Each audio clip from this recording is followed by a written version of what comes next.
Conexões, com Ricardo Bezerra. Oferecimento Dias de Souza, construindo dias melhores. MIT Aldeota, 117 metros quadrados com 3 suítes. Perfeito para você. Diagonal Engenharia, há 40 anos, construindo arte. Loteamento fechado com alto padrão BSPAR. E Coopercon Ceará, 25 anos. Para qualquer desafio, união. Olá, bom dia a todos. Eu sou o Ricardo Bezerra e está começando mais um Conexões aqui na sua TV Cidade.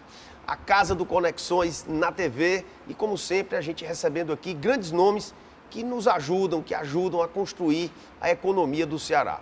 E hoje é um programa especial porque a gente vai conhecer uma indústria diferente, uma indústria muito especializada, que requer muita tecnologia e que eu acho que o próprio cearense não dá tanto valor assim porque não conhece, que é a indústria naval do Ceará, responsável por grandes navios, grandes embarcações que hoje equipam a Marinha do Brasil, grandes iates aí que estão navegando pelo mundo e também algumas embarcações offshore.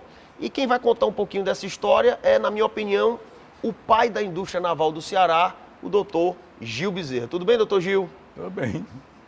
Tudo tranquilo? Tudo tranquilo. Já fez sucesso no rádio, agora vai fazer na TV também, não é isso? Vamos ver. Então vamos começar pelo começo? Queria que o senhor contasse um pouquinho da sua história e um homem que se formou em economia, um economista que trabalhou em banco e depois passou a construir navios. Conte um pouquinho dessa história. Não, na necessidade que tinha na época, primeiro nós vamos verificar o seguinte, em 1965 começou a época do renascimento das indústrias do Ceará, onde veio o projeto Asimov, não sei que você viu falar, onde o governo do estado criou o Bandes, Banco de Desenvolvimento Econômico, sim. Entendeu? Nessa ocasião veio um grupo americano de desenvolvimento, onde na própria faculdade que nós estudávamos, na parte de economia, incentivava a indústria local. E naquela época existia, naquela época eu estava acabando de sair do banco. E como eu contei na parte da coisa, uma empresa americana chamada Arista Indústria, que importava óleo de cação, tinha uma indústria de alimentos e nos pediu que nós comprássemos lagosta para ela. Existia na época já uns 3 grandes empresas e nós tínhamos de competir na compra. Pesca de lagosta. Pesca de lagosta. Na pesca de lagosta nós éramos obrigados, então, a fornecer material para os pescadores. De jangada na época. Jangada. Na época nós... Bem artesanal, né? Artesanal, né? Na época nós verificamos que a jangada não tinha suficiência. Primeiro porque o jangadeiro só conhece o mar em frente onde ele vive. E nós precisávamos de um navio que fizesse a costa. Fosse além. Então, onde ele passasse 40 dias no mar. Então ele saía daqui, vamos supor, ia pescar no Maranhão, ia pescar no Pará, e ia e voltava. Então, isso chama-se endurance, a capacidade que tem o barco de ir e voltar. Para isso era necessário se importar navios, ou do México ou dos Estados Unidos, e tinha um esforço humano muito grande e de capital para atingir essa demanda. Então nós verificamos na época, eu era também exportador, começamos a transformar pequenos botes do Rio Grande do Norte em lanchas pequenas. Não era suficiente. Então, mas mesmo assim nós tínhamos de formar, o governo formou na época, botou a Escola de Pesca Tamandaré, onde ia produzir o homem que ia comandar a embarcação, o mestre, vamos dizer assim. Então, os armadores da época, os pescadores, meus colegas e concorrentes, começaram a comprar barcos nos Estados Unidos, com projetos feitos na Sudene e projetos feitos em outros organismos de crédito. Então, o que aconteceu? Eu verifiquei que nós podíamos competir com os Estados Unidos. Construir também. Tive nos Estados Unidos vindo o preço. No começo havia uma distância muito grande. Ninguém conseguia competir com os Estados Unidos. Por quê? Porque os Estados Unidos construía também barcos artesanais de aço. Então nós se organizamos e com o custo social da Sudene e do Brasil, nós podemos competir com. No começo eram barcos de madeira. No entanto, o esforço humano de conseguir madeira para vir do Amazonas para se construir aqui era muito grande. Então verificamos que a introdução de uma indústria naval com aço era mais interessante e mais rápida a construção. Nós íamos sair de um artesanato. Mas para isso o Ceará não fabricava mais do que portões e grades de ferro. E o homem não soldava, ponteava aqui. Então nós tivemos de buscar gente de fora. Nós tivemos uma sorte muito grande, porque naquela época o Brasil, o cearense, como ele é migrante, ele foi fazer Itaipu, foi fazer Três Marias, foi fazer Tucuruí. Aí o senhor teve que trazer gente de fora para fazer. Como eles viram que nós estávamos precisando de soldadores, eles voltaram para a terra. Entendi. E aí o senhor começou a fazer barcos de aço. Começou com madeira e passou para o aço. Pro aço. Então, naquela época, nos anos 60, 70 e 80 também, a pesca da lagosta, que foi que o senhor entrou nesse mercado, era bancário e depois entrou nesse mercado, se tornou muito grande. E o senhor começou a construir os seus próprios barcos. Mas é verdade que os 2 primeiros barcos, o senhor teve que vender porque o pessoal lhe comprou, o senhor não pôde usar, é verdade? E aí começou a puxar uma coisa pela outra. Eu queria que o senhor dissesse aqui para os nossos milhares de telespectadores, qual foi o ápice da construção de barco de pesca? Quantos barcos de pesca o senhor construía por ano nos anos 80, vamos dizer? Nos anos 80 nós chegamos a construir 45 navios de 200 toneladas cada um. O senhor construiu por ano, 44 navios com 200 toneladas cada um. Essa é a indústria naval do Ceará que pouca gente conhece. Mas você vai conhecer agora. Já conheceu um pouco e vai conhecer o restante dessa história já já. Fica aí que a gente volta.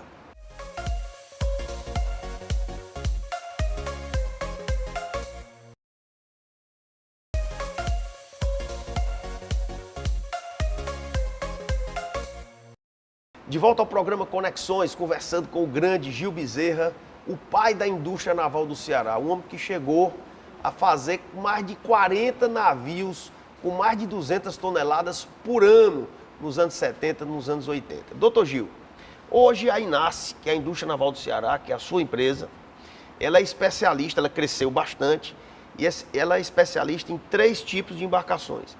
As embarcações militares para a Marinha do Brasil e para outras marinhas do mundo, a indústria, as embarcações, os iates, que é muito complexo, é como se fosse vamos fazer uma analogia aqui com a aviação, um jato executivo, né, o iate, e as embarcações offshore, né, que são para as plataformas, os rebocadores, os empurradores, que a gente vai saber já já. Então vamos dividir aqui, vamos começar pelos iates. O pessoal gosta muito aqui, a gente gosta de falar de rico, né, doutor Gil? Bora falar dos iates. Os iates que a INACE faz, eles estão no mesmo nível de qualidade de um iate da Itália, da Alemanha, por exemplo? Estamos no mesmo nível. No mesmo nível. Esses iates, eles são de que porte, mais ou menos? Qual é o comprimento de um iate desse? 30 metros, 40 metros? Como é que são esses iates? Tem iate desde 25 metros até 40 metros, 50. Vai depender porque um indivíduo... Da necessidade da pessoa. Né? Um indivíduo que vai fabricar um iate de 100 metros, ele não vem para o Brasil. Ele não vem porque ele, primeiro, é um homem muito rico, ele não pisa nem no Brasil. Entendeu? Ele é um bilionário, um iate desse custa mais de 200 milhões de dólares, entendeu? Teve um bilionário brasileiro, que eu não vou dizer o nome, que comprou um iate em Nova York por 200 milhões de dólares. 200 milhões de dólares. Mas esses Você deve saber quem é. Esses são os gigantescos iates. Mas podia fazer esse iate aqui. Poderia ser feito aqui. Mas aí, aqui nós temos colegas cearenses que tem iate também nos Estados Unidos que não mandou fazer aqui. Pois é. Talvez com medo, né? Não sei. Mas aí é que eu queria lhe perguntar, eu vou lhe perguntar pela segunda vez. O iate construído pela INACE, ele é de uma qualidade equivalente a qualquer iate construído na Alemanha ou na Itália, não é isso? É. Pronto, então vamos falar. Qual foi o maior iate que o senhor já produziu até hoje, em termos de comprimento E qual é mais ou menos o valor aproximado desse iate? O iate de 40 metros, hoje um iate desse deve estar custando 55 a 60 milhões de dólares. De reais. De reais. 60 milhões de reais, que dá mais ou menos uns 10 a 12 milhões de dólares. É. Esse foi o maior iate construído pelo senhor, não é isso? Mas o senhor também já reformou, eu não sei se eu posso falar aqui, o senhor já reformou o Lady Laura, do Roberto Carlos? Já reformamos o Lady Laura do Roberto Carlos. E também o do Nelson Piquet? Do Nelson Piquet também. Que beleza. Doutor Gil. Apesar de não ser iates muito grandes, não. Viu? Entendi. Esses iates que o senhor produz, doutor Gil, eles têm o estabilizador, aquele equipamento que não deixa o navio balançar. Dá o conforto. Dá um conforto. Todos eles têm, o senhor tem capacidade para isso? Todos eles têm. Doutor Gil, a sua indústria, para fazer esse tipo de embarcação de altíssima qualidade e tecnologia, afinal de contas, o senhor vai construir a casa flutuante de um bilionário mundial. Tem que ser muito bem construído para... Né? O parque fabril do senhor, é verdade que o senhor tem um elevador, que só o elevador custa 200 milhões de reais? É verdade. É mesmo? Me conte um pouquinho sobre o elevador, o que é que ele faz? O elevador tem 12 guinchos sincronizados. Quando você aperta no botão, todos vão funcionando ao mesmo tempo. Tem uma plataforma que eleva 3.000 toneladas. 3.000 toneladas. Que coisa fantástica. E ele desce 12 metros. Doutor Gil, essa tecnologia é de ponta, né? Como é que o senhor adquiriu essa tecnologia ao longo desses anos todos? E como é que o senhor se auto faz o seu marketing mundo afora? É de boca a boca? O senhor participa de feiras náuticas? Como é que funciona? Não, todo ano tem as feiras náuticas. As feiras náuticas mais importantes que tem no mundo são 4. Uma em Fort Lauderdale, nos Estados Unidos, outra na Flórida, em Miami, outra em Mônaco e outra na Itália. Né? O senhor participa religiosamente de todas elas, todo ano? Das americanas. Porque nas americanas converge gente de toda parte. De toda parte. É tanto que na Flórida lota os hotéis. Doutor Gil... tem 2 na Flórida, uma em Fort Lauderdale e outra coisa. Todos os hotéis são lotados. Lotados só para ir para esses eventos. Só para ir. Reúne 1 milhão de pessoas nessa feira. Só por causa da feira náutica. Por causa da feira Doutor Gil, o seu cliente, existe um país específico que lhe compra mais?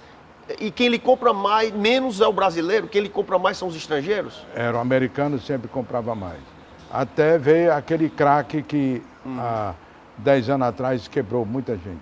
Entendi. Porque o homem que comprou um iate, ele hoje comprou um iate de 25 metros, depois ele volta a comprar um de 30, depois ele vende... Está sempre querendo mais, Ele né? não perde nada.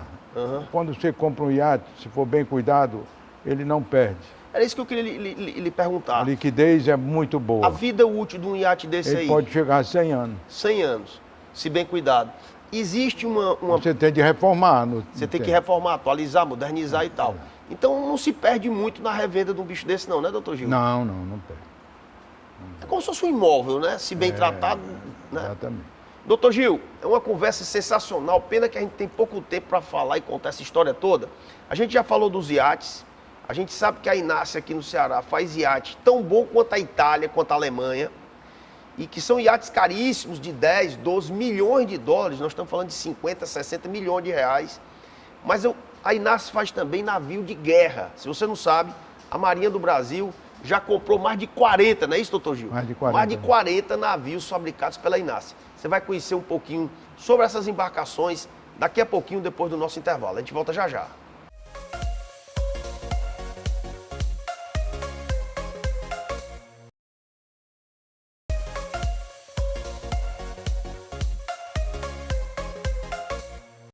De volta ao programa Conexões, especial Indústria Naval do Ceará. A gente está conversando aqui com um dos pais dessa indústria, o nosso amigo Gil Bezerra, que já construiu mais de 1.000 navios.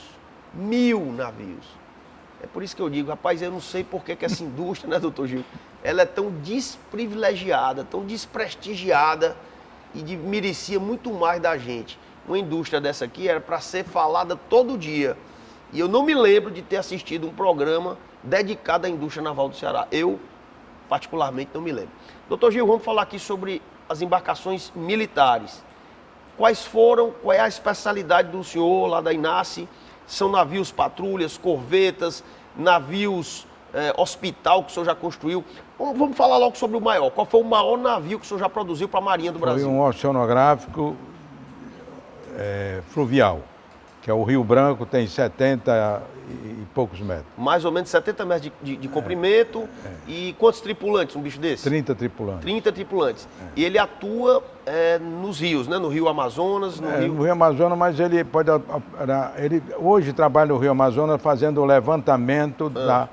Como se fosse dizer, a topografia do rio, que o nome certo não é topografia. Certo. Mas é estudando o alvéolo. Hidrografia, né? Uma hidrografia. Uma hidrografia, exatamente. Certo. Para poder licenciar aos navios entrarem nos rios que foram aprovados mundialmente. Entendi. Pois é. Entendi.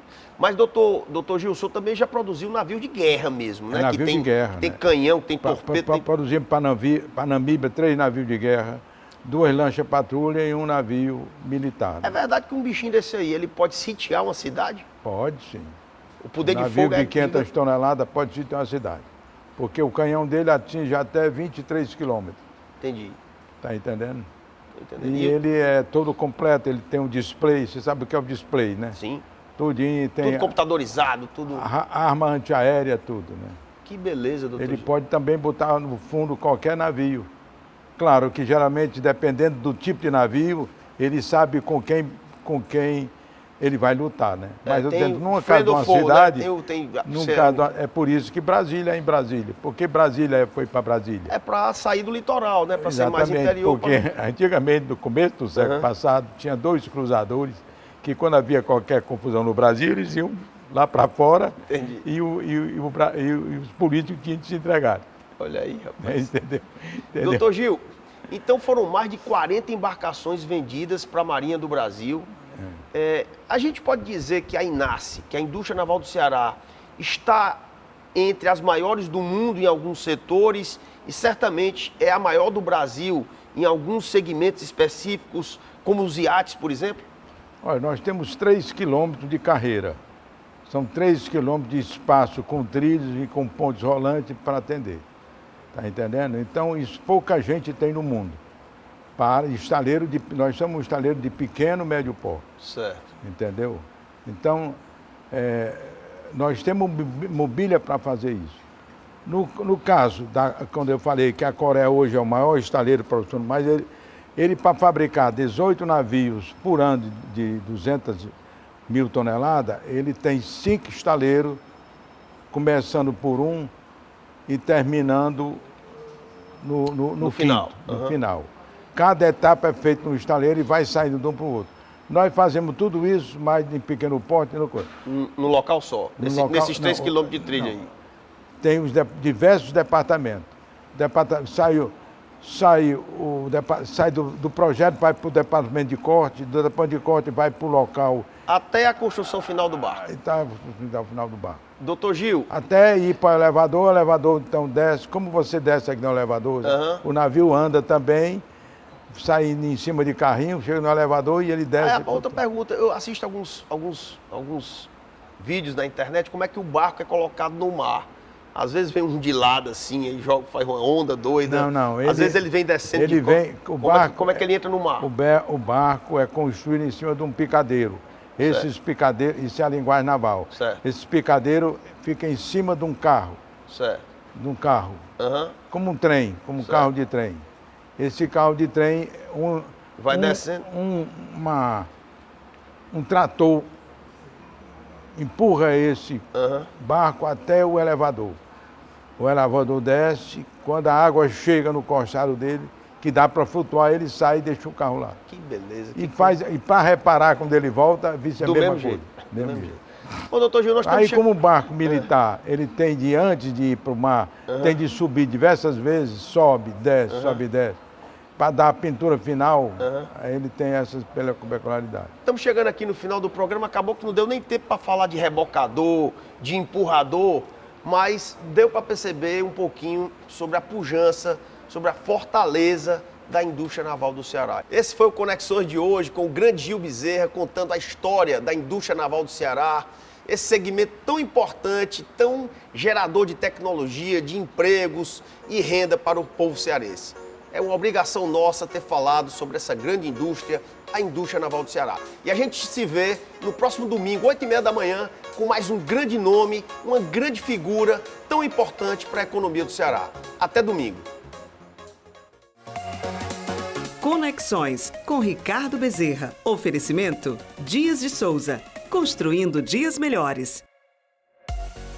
MIT Aldeota, 117 metros quadrados com 3 suítes. Perfeito para você. Diagonal Engenharia. Há 40 anos, construindo arte. Loteamento fechado com alto padrão BSPar. E Coopercon Ceará, 25 anos. Para qualquer desafio, união.